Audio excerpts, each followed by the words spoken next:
محترم بھائیو، آج کا بیان، آج کی گفتگو کوئی عام نصیحت نہیں بلکہ روح کو جھنجھوڑ دینے والی وہ حقیقت ہے جسے جان کر شاید آپ لوگوں کی آنکھیں نم ہو جائیں، دل کانپ جائے اور چلتے ہوئے قدم رک جائیں، کیونکہ آج میں ان 3 بدبخت لوگوں کا ذکر کرنے جا رہا ہوں، 3 بدقسمت لوگوں کا ذکر کرنے جا رہا ہوں جنہیں قیامت کے دن وہ نبی بھی نہیں دیکھیں گے جو اپنے دشمنوں کے لیے بھی دعا کرتے تھے، جو اپنے دشمنوں کے لیے بھی رحمت بن کر آئے، جو طائف کے پتھروں میں بھی رحمت ڈھونڈتے رہے، جس نبی کے قدموں میں شفاعت کی کنجی ہے، جن کے ہاتھ اٹھیں تو جہنم کے تمام دروازے بند ہوتے نظر آئیں اور جنت کے تمام دروازے کھلتے نظر آئیں، وہ نبی ہر گنہگار کے لیے سفارش کریں گے، مگر 3 بدبخت لوگوں کے لیے سفارش نہیں کریں گے۔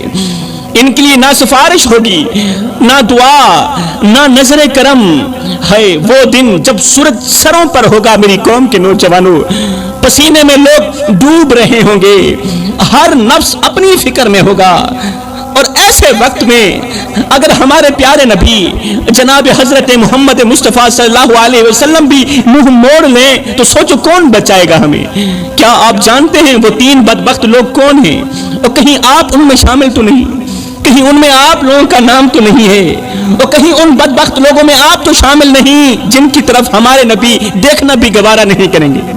جس شخص کی طرف ہمارے نبی نہیں دیکھیں گے قیامت کے دن تو یوں سمجھو وہ شخص برباد ہو گیا، اس کی بخشش کے دروازے بند ہو گئے۔ جس کی طرف قیامت کے دن میرے کریم آقا دیکھیں گے نہیں، اس کے لیے نہ جنت باقی رہے گی، نہ شفاعت باقی رہے گی، نہ رحم، نہ امید باقی رہے گی۔ حضرت شیخ سعدی رحمت اللہ تعالی علیہ فرماتے ہیں کہ یہ 3 بدبخت لوگ جنہیں قیامت کے دن اللہ کے محبوب کی شفاعت نصیب نہیں ہوگی، یہ اتنے منحوس لوگ ہیں اس دنیا میں کہ اگر تم ان کو کسی راستے سے آتا ہوا دیکھو تو وہ راستہ بھی چھوڑ دو۔ وہ لوگ اس قدر منحوس لوگ ہیں۔ اگر یہ 3 لوگ جن کے بارے میں اللہ کے نبی نے فرمایا کہ قیامت کے دن میں ہر ایک گنہگار کی سفارش کروں گا مگر 3 بدقسمت لوگوں کی سفارش نہیں کروں گا، حضرت شیخ سعدی رحمت اللہ تعالی علیہ فرماتے ہیں کہ اگر یہ 3 لوگ کسی راستے سے آ رہے ہوں، ادھر سے یہ 3 لوگ آ رہے ہوں، ادھر سے آپ لوگ آ رہے ہوں، تو ان 3 لوگوں کا منحوس چہرہ دیکھ کر وہ راستہ بھی چھوڑ دو، جی وہ راستہ بھی چھوڑ دو۔ اگر تم ان کو راستے سے آتا ہوا دیکھو وہ راستہ ہر حال میں چھوڑ دو، کیونکہ یہ وہ بد نصیب ہیں جن کے چہروں پر اللہ کا قہر لکھا جا چکا ہے، جن کے چہروں پر منحوسیت لکھی جا چکی ہے، اللہ کا عذاب لکھا جا چکا ہے۔ ان کے لیے نہ شفاعت ہے، نہ بخشش ہے، نہ مہلت اور نہ ہی معافی، بلکہ انہیں بغیر حساب و کتاب کے جہنم میں پھینک دیا جائے گا۔ ان کے ساتھ بیٹھنا بھی وبال ہے، جی ان کے ساتھ بیٹھنا بھی مت، ان سے رشتہ داری قائم کرنا اللہ کے عذاب کو دعوت دینا ہے۔ ان 3 لوگوں کے ساتھ بیٹھنا بھی مت، ان کے ساتھ بولنا بھی مت، ان کے ساتھ رشتہ داری بھی قائم مت کرنا۔ اور ان جیسے لوگوں کو اپنی بیٹی دینا صرف بیٹی نہیں بلکہ اپنی نسل اور ایمان کا سودا کرنا برابر ہے۔ جی میرے محترم بھائیو، میں آج آپ لوگوں سے التجا کروں گا، ہاتھ جوڑ کے عرضی کروں گا کہ اگر کسی بھٹکے ہوئے کو اپنی بیٹی دے دو تو شاید وہ سمجھ جائے، اگر کسی گنہگار شخص کو اپنی بیٹی دے دو شاید وہ سمجھ جائے، توبہ کر لے، مگر ان 3 بدبختوں کو اپنی بیٹی مت دینا۔ یہ وہ زہریلے سانپ ہیں جنہیں اگر اپنے گھر کی دہلیز پار کرنے دو گے تو یاد رکھنا پورا گھر جل کر راکھ ہو جائے گا اللہ کے عذاب سے۔ میرے کریم نبی نے فرمایا، صحابہ میں قیامت کے دن ہر ایک گنہگار کی سفارش کروں گا مگر 3 لوگوں کی سفارش نہیں کروں گا۔ میں قیامت کے دن ہر ایک گنہگار، بدکار، سیاہکار کی سفارش کروں گا مگر 3 بدقسمت لوگوں کی سفارش نہیں کروں گا، 3 بدبخت لوگوں کی سفارش نہیں کروں گا۔ ہائے یہ سننا ہی تھا کہ صحابہ چیخ اٹھے، صحابہ کرام تڑپ اٹھے، آنکھوں سے آنسو بہنے لگے کہ کہیں ہم ان 3 لوگوں میں شامل تو نہیں، اور جن کی آقا سفارش نہیں کریں گے کہیں ہم ان میں شامل تو نہیں۔ یہ صحابہ کرام کی عاجزی تھی کہ وہ نیکیوں پر بھی ڈرتے تھے، دن رات عبادت کرتے تھے، پھر بھی ڈرتے تھے کہ کہیں رب ناراض نہ ہو جائے، کہیں رب ہم سے خفا نہ ہو جائے۔ میرے نبی نے فرمایا، صحابہ 3 بدبخت لوگ ایسے ہیں جن کی قیامت کے دن محمد سفارش نہیں کرے گا، سفارش کرنا تو رہی دور کی بات، محمد ان کی طرف دیکھنا بھی گوارا نہیں کرے گا۔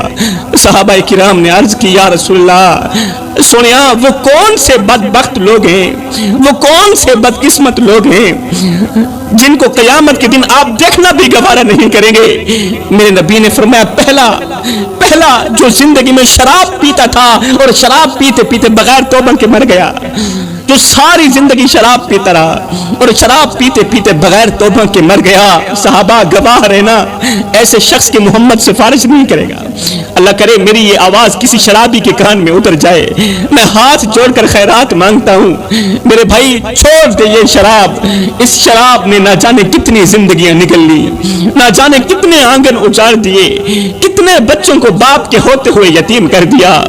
آج کتنی عورتیں ہیں جو شوہر کے ہوتے ہوئے بھی بیوہ جیسی زندگی گزار رہی ہیں، اور وجہ صرف شراب ہے۔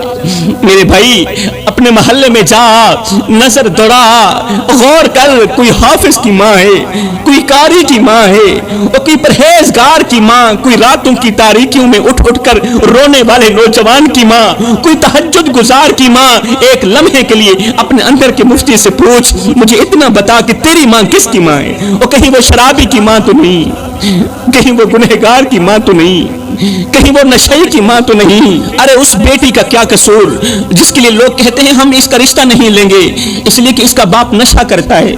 ہائے چاند جیسی خوبصورت بیٹی کی زندگی کو باپ کے نشے نے تباہ کر دیا۔ چھوڑ دے یہ شراب میرے بھائی، آج سے ہی توبہ کر لے، آج ہی توبہ کر لے۔ میرے رسول کریم نے فرمایا صحابہ میں اللہ کا حبیب ہوں، میں اللہ کا حبیب ہوں۔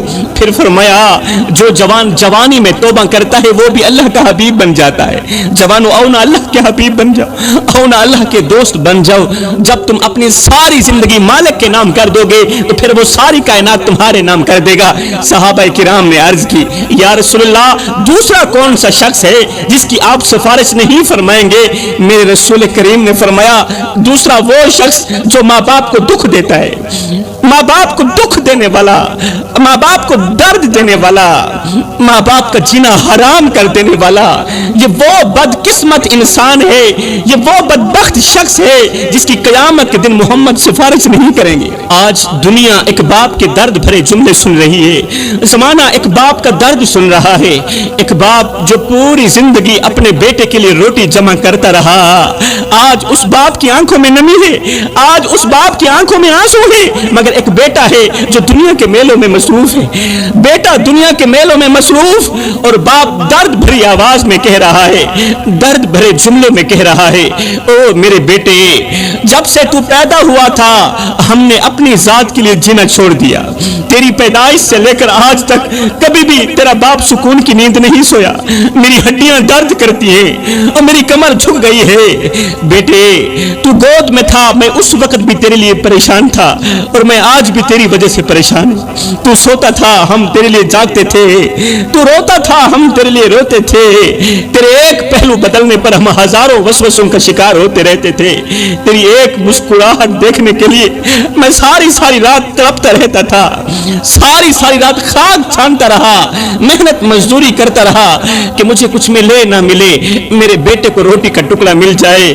میرے بیٹے تیری آہ پر ہماری آہ نکلتی، تیری ہائے پر ہماری ہائے نکلتی، میں نوجوان تھا تو بچہ تھا، میں اپنی رگوں سے خون نکالتا رہا تیری رگوں میں ڈالتا رہا، تو جوان ہوتا گیا مجھ سے بڑھاپا جوانی چھینتا گیا، تیری ٹانگیں مضبوط ہوتی گئی میری ٹانگیں کمزور ہوتی گئی، میں سوچتا تھا کہ جس طرح آج میں اس کے لیے دھکے کھا رہا ہوں، جس طرح آج میں اس کی زندگی کے لیے دعائیں مانگ رہا ہوں، ایک وقت آئے گا یہ بھی میرے لیے دھکے کھائے گا، یہ بھی میری زندگی کے لیے دعائیں مانگے گا۔ لیکن بیٹے تیرا لہجہ بدل گیا، تیری آنکھ بدل گئی، تیرے تیور بدل گئے، تو ایک دم مجھے گھور کے دیکھنے لگا، تو مجھے یوں سمجھنے لگا جیسے میں تیرا زر خریدا غلام ہوں۔ بیٹے جب سے تو نے مجھے نوکر سمجھا، جب سے تو نے مجھے زر خریدا غلام سمجھا تو میں نے اپنی 40 سالہ زندگی کو جھٹلا کر رکھ دیا، ہاں میں نوکر تو سردار، میں غلام تو آقا، تو لکھ دے کروڑ ہزار سہی میں ککھڑا نہیں لاچار سہی، تو حسن جمال دا مالک سہی میں کو جاتے بیکار سہی، تو باغ بہار دی رونق سہی تو گل پھلتے میں خار سہی، میں کو شاکر اپنے نال چرا رکھ میں نوکر تو سردار سے. اگر تو مجھے باپ کا درجہ نہیں دے سکا کم از کم ایک پڑوسی جتنا درجہ تو دے دیا کر. پڑوسی بھی پڑوسی کا حال چال پوچھ لیتا ہے, پڑوسی بھی پڑوسی کا درد سن لیتا ہے. کیا میں اس قدر گر چکا ہوں کہ تو مجھے پڑوسی سمجھنا بھی گوارا نہیں کرتا؟ اچھا میرے بیٹے, میں آج کے بعد تیرے سامنے نہیں آؤں گا, آج کے بعد تیری راہوں کا مسافر نہیں بنوں گا, مگر میرے بیٹے مہینے میں ایک بار ہی صحیح مجھے ایک بار اپنی شکل دکھا دیا کر, کیونکہ جب میں تیری تصویر دیکھتا ہوں نا مجھے زندگی کے سارے درد بھول جاتے ہیں, مجھے زندگی کے سارے غم بھول جاتے ہیں. ہائے باپ نے تو 1 مہینے کا کہا تھا مگر آج 10 سال گزر چکے ہیں, بیٹے نے باپ کا نام تک نہیں لیا. شکل دکھانا تو رہی دور کی بات, آج باپ کے کان بیٹے کی آواز سننے کے لیے ترس رہے ہیں, باپ کی آنکھیں بیٹے کو دیکھنے کے لیے ترس رہی ہیں. ہجر تیرا جے پانی منگے تمہیں کھونے نہ دے کینا, جی کر دے تینوں کول بٹھا کے درد پرانے چھیڑا. صحابہ کرام نے عرض کی یا رسول اللہ سونیا تیسرا شخص کون سا ہے جس کی قیامت کے دن آپ سفارش نہیں کریں گے؟ میرے رسول کریم نے فرمایا تیسرا وہ شخص جو دنیا میں لوگوں کا دل دکھاتا رہا, دکھی لوگوں کے دلوں پر وار کرتا رہا, لوگوں کا جینا حرام کرتا رہا, جو مسکراتے چہروں کو آنسو دیتا رہا, جو امید بانٹنے کے بجائے ان کے خواب توڑتا رہا. خدا راو میرے بھائیو کسی کو اتنا مت ستاؤ کہ وہ اللہ کے سامنے تمہارا نام لے کر رو پڑے. اگر اس نے ایسا کر لیا تو یاد رکھنا خدا کی قدرت تمہارا جینا حرام کر دے گی. اللہ چپ ضرور ہے مگر بے خبر نہیں ہے. میرے رب کو بے خبر مت سمجھنا, اس کی چپ سے ناجائز فائدہ مت اٹھانا. یہ جو دل ہے نا یہ اللہ کا گھر ہے, اور اللہ کے گھر کو ویران کرنے والے کبھی آباد نہیں رہتے. اگر ایسا کرو گے تو یاد رکھنا دنیا میں رہتے ہوئے بھی قبر جیسی زندگی گزارو گے. سانسیں چل رہی ہوں گی مگر چین نصیب نہیں ہوگا, پھر جسم سلامت ہوگا مگر دل زخمی ہوگا. اگر تم نے کسی کو بے وجہ رلایا تو یاد رکھنا بستر ہوگا مگر نیند نہیں آئے گی, زندگی ہوگی مگر زندگی جیسی نہیں ہوگی. اللہ فرماتا ہے میرے بندے کسی کو دکھ دے کر, کسی کو درد دے کر, کسی کو ایک پل کے لیے غم دے کر میرے دروازے پر اپنی خوشی کی خیرات مانگنے مت آنا, اور کسی کو ایک پل کی خوشی دے کر پھر اپنی پریشانی کی فکر مت کرنا, پھر اپنی پریشانی کی پرواہ مت کرنا. آج کتنے لوگ ہیں جو اللہ کے بندوں کا جینا حرام کر کے بڑے آرام سے کہتے ہیں کیا ہوا, ایسے تو چلتا ہی رہتا ہے. کسی کی بیٹی کی عزت روند کر, کسی کی بیٹی کی عزت کے دھچے اڑا کر کہتے ہیں کیا ہوا, زمانہ ایسا ہی ہے. زمینوں پر ناجائز قبضہ کر کے کہتے ہیں کیا ہوا, یہ سب تو ہوتا ہی رہتا ہے. او ظالم تجھے تو شاید کسی کا درد دکھائی نہیں دیتا, تجھے تو شاید کسی کی تکلیف دکھائی نہیں دیتی, تو لوگوں کے آنسو بہا کر سمجھتا ہے یہ معمولی سی بات ہے. نہیں بھائی, آنسو کے ایک قطرے کے اندر اتنی طاقت ہوتی ہے کہ وہ رب کے عرش کو ہلا سکتا ہے, تقدیر کا رخ بدل سکتا ہے, ظالموں کے تکبر کو خاک میں ملا سکتا ہے. ایک شخص میرے رسول کریم کی خدمت میں حاضر ہوا, عرض کی یا رسول اللہ آقا ایک عورت ہے جو لوگوں کا دل توڑتی ہے, زبان سے لوگوں کو تیر مارتی ہے, اس کا اخلاق بالکل بھی اچھا نہیں ہے, بہت ہی زیادہ بد اخلاق ہے وہ, لیکن وہ 5 وقت کی نمازی ہے, 5 وقت کی نمازی ہے مگر وہ لوگوں کا دل دکھاتی ہے. بتائیں ایسی عورت کے بارے میں, ایسی عورت کے بارے میں آپ کا کیا ارشاد ہے؟ میرے نبی نے 2 ٹوک جواب دیا, فرمایا ایسی عورت جہنم میں جائے گی. کیوں؟ اس کا اخلاق اچھا نہیں ہے. نماز پڑھتی ہے اخلاق اچھا نہیں ہے, نماز اللہ کی پاک بارگاہ میں قبول نہیں ہے. اتنے میں دوسرا شخص آیا, کہنے لگا یا رسول اللہ میرے محلے میں ایک عورت رہتی ہے, وہ نمازیں تو کم پڑھتی ہے, قرآن تو کم پڑھتی ہے مگر اس کا اخلاق بہت اچھا ہے, اس نے کبھی کسی کا دل نہیں توڑا, کبھی کسی کے دل پر وار نہیں کیا. ہماری عورتیں اس کی لمبی عمر کے لیے دعائیں کرتی ہیں. ایسی عورت کے بارے میں آپ کا کیا حکم ہے؟ میرے نبی نے فرمایا ایسی عورت جنت میں جائے گی, ایسی عورت جنت میں جائے گی, اور اس کا اخلاق, اس کی اچھی زبان ایک نہ ایک دن اسے 5 وقت کی نماز بھی بنا دے گی. تو فرمایا میرے نبی نے اے صحابہ سب کچھ کرنا, یہ 3 گناہ کبھی نہ کرنا. اگر یہ 3 گناہ کرو گے تو یاد رکھنا قیامت کے دن میں محمد تمہاری سفارش نہیں کروں گا. جو لوگ اپنی زندگی میں یہ 3 گناہ بڑے شوق سے کرتے ہیں ان کی زندگیوں میں سکون کے جنازے اٹھ جاتے ہیں. میرے بھائیو وہ سکون کی سانس نہیں لے پاتے اپنی مختصر سی زندگی میں. وہ مال تو کماتے ہیں مگر مال میں برکت نہیں ہوتی, وہ رزق کماتے ہیں مگر یہ رزق ان کے لیے وبال بن جاتا ہے, ان کی اولاد ان کی نافرمان بن جاتی ہے، تب تک جب تک یہ لوگ ان 3 گناہوں سے سچی اور پکی توبہ نہیں کر لیتے۔ میں دعا کرتا ہوں اللہ ہمیں بھی جلد از جلد ان 3 گناہوں سے سچی اور پکی توبہ کرنے کی توفیق عطا فرما۔ آمین ثم آمین۔ وما علینا الا البلاغ المبین۔